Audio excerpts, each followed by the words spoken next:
फक्त मराठी यूट्यूब चॅनलला सबस्क्राईब करा आणि आमचे लेटेस्ट व्हिडिओज पाहण्यासाठी बेल आयकॉनवर क्लिक करा. लेटेस्ट अपडेटसाठी आमचा इंस्टाग्राम, ट्विटर आणि फेसबुक हँडल्सना फॉलो करा. काही सांगू नकोस त्या लोकांचं. इतक्या वर्षानंतर माझी मुलगी भेटली आहे, साधे लाडही करू देत नाहीत.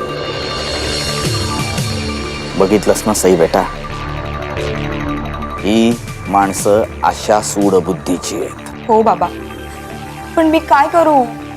हो, मी त्यांना माझी बाजू मांडण्याचा खूप प्रयत्न केला. प्रयत्न कसला, चांगलाच वाद घातला त्यांच्याशी. पण त्यांची तुमच्याबद्दलची मतं इतकी रिजिड आहेत ना बाबा की आय नो. पण बेटा, आपण मनस्ताप करून घ्यायचा नसतो, कळलं ना? आणि ही कटकट फार दिवस सहन करावी लागणार नाहीये तुला. आणि राहिला प्रश्न तुझ्या घरच्या लोकांचा, तर त्या प्रश्नांची उत्तरं द्यायला तुझा बाप नील कुलकर्णी समर्थ आहे. सो डोंट वरी. हो बाबा, माझा पूर्ण विश्वास आहे तुमच्यावर. पण बाबा, वाईट एवढंच वाटतंय की आज तुम्ही बोलावूनही नाही येता आलं मला. नाही बेटा, खरं म्हटलं तर माझंच चुकलं. हा असा आयत्या वेळी प्लॅन चेंज करायला नकोच होता. सरळ तिकडे घरी यायला पाहिजे होतं आणि तुला पिकअप करायला पाहिजे होतं. पण जाऊ दे, फार दिवस त्या झोपड्यात राहायचं नाहीये तुला. भरारी घ्यायची आहे, अशी मोठी भरारी. तुझा बाबा तुझ्या पाठीशी आहे. थँक्स बाबा. थँक्यू काय. बरं, फोन ठेवते मी. काळजी घे बेटा स्वतःची. हां, बाय.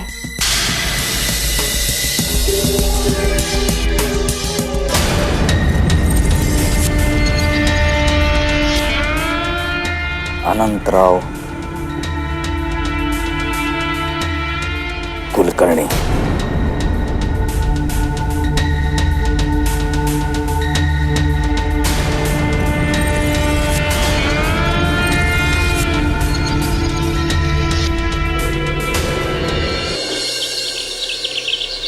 मॅडम, आतापर्यंत खूप प्रोग्रेस झाला या प्रोजेक्टवर. म्हणजे इनिशियल स्टेजला बरंच काही झालंय. हो मॅडम, या फाईल्समध्ये सगळ्या डिटेल्स आहेत. खरं तर फाईल वाचण्याची गरजच नाही आहे, तुम्ही इतकं व्यवस्थित सगळं समजवलंय मला. पण मला एक गोष्ट कळत नाही आहे की इतका चांगला प्रोजेक्ट अजून पेंडिंग काय? काम अजून सुरू का नाही झालं? काम सुरू होणार होतं मॅडम, पण प्रोजेक्ट रिपोर्टवर प्रोजेक्ट सुपरवायझरची सही बाकी होती. त्यांचे काही इश्यूज आहेत, काही प्रॉब्लेम्स आहेत, ते क्लिअर करायचे आहेत. मग काम सुरू होईल. ओके. कुठे आहेत ते सुपरवायझर? म्हणजे मी जरा जाऊन भेटून घेते त्यांना. समोरच्या केबिनमध्ये बसतात. बोलावू का? नाही, मी स्वतःच जाऊन भेटेन. एक काम करा, तुम्ही ते सिंगापूरचं जे प्रोजेक्ट आहे त्याचे फाईल्स मला आणून द्या. मला जरा बघायचे. हो मॅडम. समोरचं केबिन ना? हो. ओके. निघू मॅडम मी?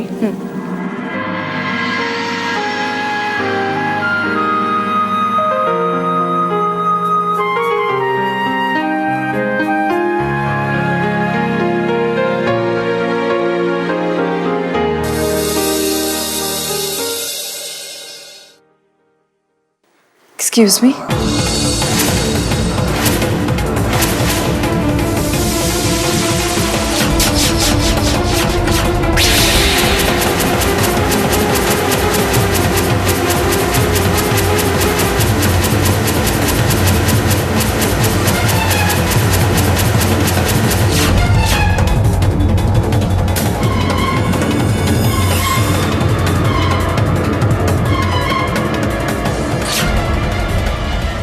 बोला मॅडम, काय काम काढलं माझ्याकडे?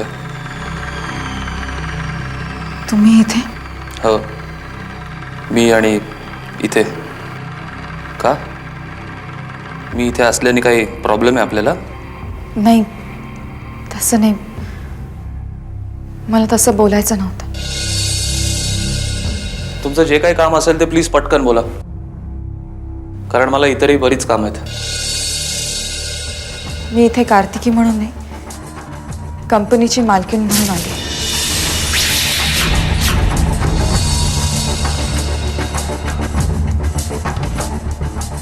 म्हणूनच मी उठून उभं राहिलो आणि तुझ्याशी इतका वेळ बोलतोय. नाहीतर तू आल्यावरती मी उठून उभं राहावं एवढी तरी योग्यतेची आहेस का तू?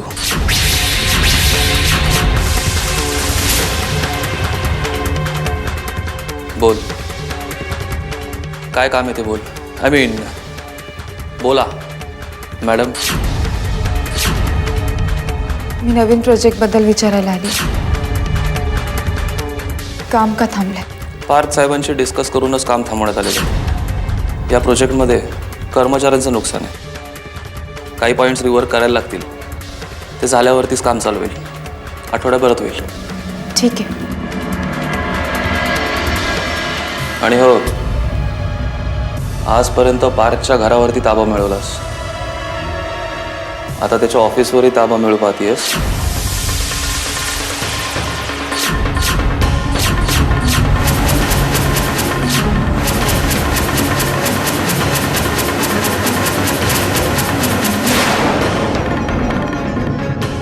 तुझा हा सगळा खेळ पैशांसाठी चाललाय ना, माहिती आहे मला. किती मज्जा येत असेल ना तुला. आय मीन एन्जॉय करत असशील. आज इथे मला खिजवण्यासाठी आलीस ना मालकीणबाई? नाही नाही madam, I am sorry, Mrs Parth. आज इथे काय बघायला आलायत आपण? तुमचे कामगार कसे काम करतायत ते, का आमच्या सारख्यांवर तुम्ही कसे उपकार केलेत ते?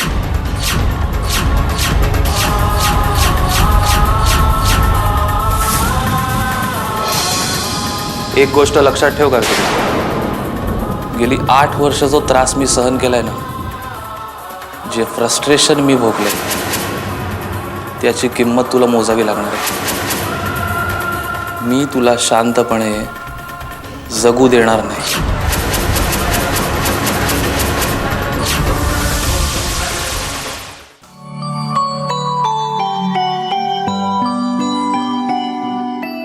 आसारे, असं नाही वाटत की आपण सईच्या लग्नाच्या बाबतीत जरा जास्तच घाई करतोय?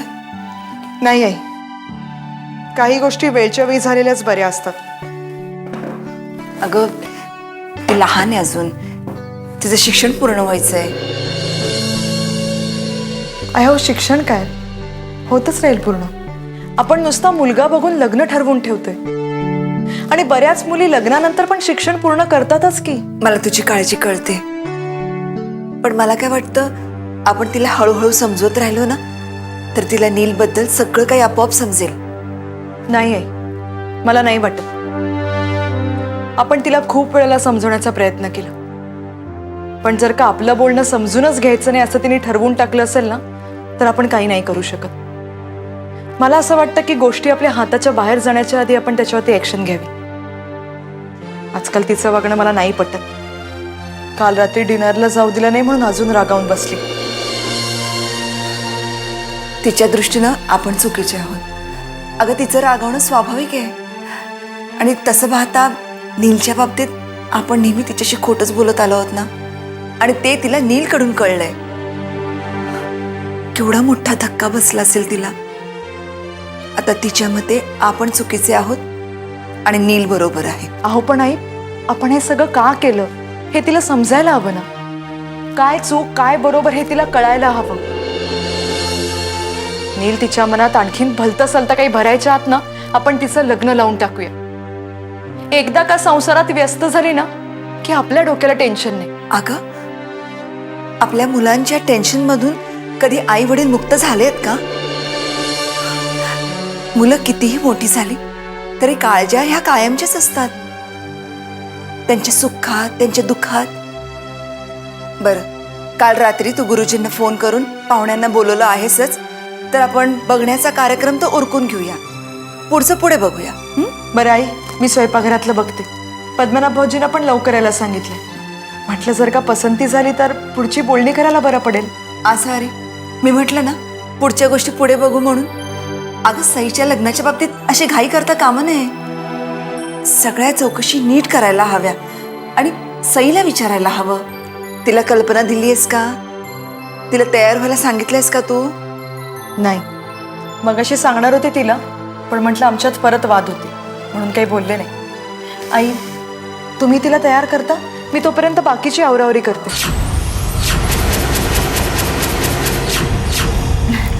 आई, हे सगळं काय चाललंय?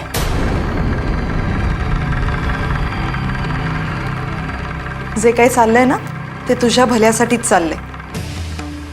माझ्या भल्याची काळजी तू करायची गरज नाहीये. माझं भलं मला चांगलंच कळतं. लहान नाही राहिले मी आता. माझ्याशी वाद घालत बसू नकोस. तुला बघायला पाहुणे येणार आहेत, जा तयार हो. मी तयार होणार नाहीये. सई, शहाणपणा नकोय, आज जा तयार हो. हे बघ आई, मला लग्न करायचं नाहीये. मी तयार होणार नाहीये आणि त्या लोकांनाही भेटणार नाहीये. सई, त्या लोकांच्या समोर मला तमाशा नकोय. तमाशा नकोय ना? मग त्यांना सांग येऊच नका म्हणून. अजिबात नाही. ते लोक येणार, तुला बघणार आणि मग मी पुढची बोलणी करणार, कळलं? हे बरं आहे ग तुझं. आजपर्यंत माझ्या आयुष्यातल्या सगळ्या गोष्टी तूच ठरवत आली आहेस ना. मी पूर्णपणे तुझ्यावर अवलंबून राहावी म्हणून तू मला बाबांपासून दूर ठेवलंस. सतत खोटं बोलत आलीस माझ्याशी, आणि आता ही लग्नाची जबरदस्ती. काय काय समजतेस काय तू स्वतःला? अगं, मी तुझी मुलगी आहे, पाळलेली गाय नाहीये. सई, मला तुझ्याशी वाद घालायचा नाहीये. मुलगी आहेस ना, मग मुलीसारखी वा. उगाच बाहेरून शहाणपणा शिकून येऊ नकोस आणि लोकांच्या बोलण्याकडे लक्ष देऊ नकोस. तुझं भलं मला जास्त कळतं. ते दिसतच आहे ना. आजपर्यंत खूप भलं केलंस माझं, पण आता पुरे. आता माझं भलं मलाच करू दे. हे सगळं ना तू त्या नीलकडनं शिकून येतेस आणि तेच नकोय मला. खरी आहेस ना? तुला भलंच करायचंय ना माझं? अगं, मग एवढी इन्सिक्युअर का होतीयस तू? का भेटू देत नाहीयेस माझ्या बाबांना? काय वाटतं तुला? हा, कसली भीती वाटतीये तुम्हाला? मी इथून निघून जाईन ह्याची? आई, मी इथे राहते. अगं, लहानाची मोठी मी इथे झालीये, आणि आज इथं बाबा काय भेटले? तुम्हाला वाटलं मी इथून निघून जाईन आणि म्हणून तुम्ही इन्सिक्युअर झालात, माझ्यावर बंधनं घालू लागलात, माझ्यावर नजर ठेवू लागलात. कमाल आहे तुमची. अगं, इतक्या वर्षांनी आज माझे बाबा मला भेटले. ते म्हणाले तू स्वतंत्रपणे जग, मन मानेल ते कर, ना कसले प्रश्न, ना कसली बंधनं. म्हणाले स्वतःचं आयुष्य तुला हवं तसं घडव. अगं, हा त्यांचा माझ्यावरचा विश्वास, हे त्यांचं माझ्यावरचं प्रेम मला इथे कधीही कुणाच्याही नजरेत दिसलं नाही. सई, अगं काय बोलतेस तू हे? हो आई, माझ्या बाबांजवळ जी सत्याची ताकद आहे ना, ती इथे तुमच्याकडे नाहीये. माझे बाबा, माझे बाबा, माझे बाबा, माझे बाबा. अगं, ज्या माणसाचं तू एवढं गुणगान गातेस ना, त्या माणसानेच आयुष्याची वाट लावली आमच्या. ज्याचा तुझ्यावरती विश्वास आहे म्हणून तू एवढी खुश होतेस ना, त्याच्यावरतीच विश्वास टाकून तुझ्या आजोबांवरती ही वेळ आली. पण तुला आत्ता नाही कळणार. डोळ्यावरती झापडं पडलीत ना तुझ्या, आजूबाजूचं काही दिसत नाहीये तुला. त्यामुळे तू कितीही मूर्खपणा करण्याचं ठरवलंस ना, तरी सुद्धा मी तुला करू देणार नाही. कारण मला माझी जबाबदारी समजते. सई, एकही अक्षर न बोलता गपचूप आज जा आणि तयार हो. आणि पाहुणे तुला बघून जाईपर्यंत मला या विषयावरती चर्चाही नकोय आणि वादही नकोय, कळलं तुला? मी तयार होणार नाहीये. सई, सई. आसावरी, शांत हो. जरासा बुरीनं घे. अगं, अशा गोष्टी चिडून सांगून नाही होत. मी समजावते तिला.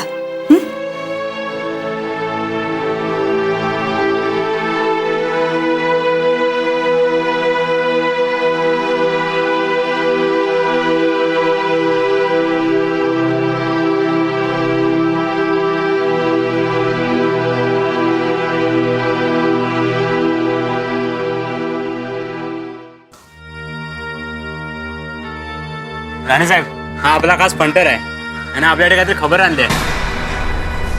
काय खबर आणली?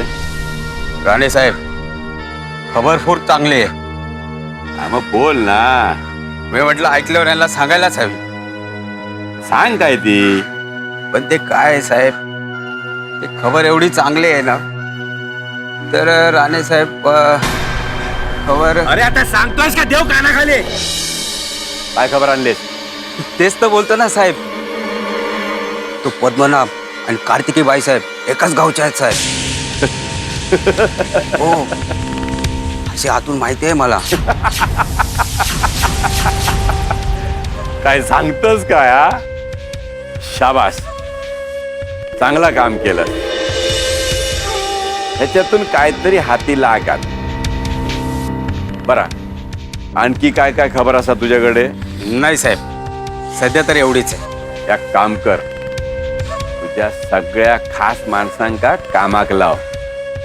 गुहेचा दार सापडला असा, खुलजा सिम सिम असा म्हण आणि घुसात आणि बघ आत काय काय असाता.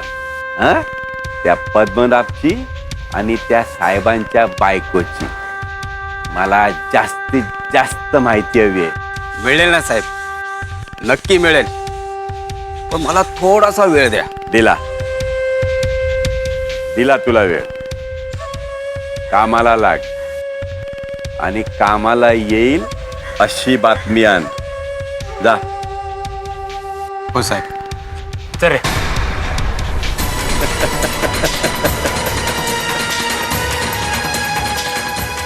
मिळालो,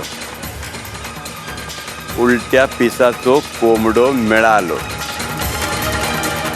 आता नवस फेडूक वेळ नाही लागायचं. पद्मनाभ, आता किती उडतस ताज बघतोय मी. हा,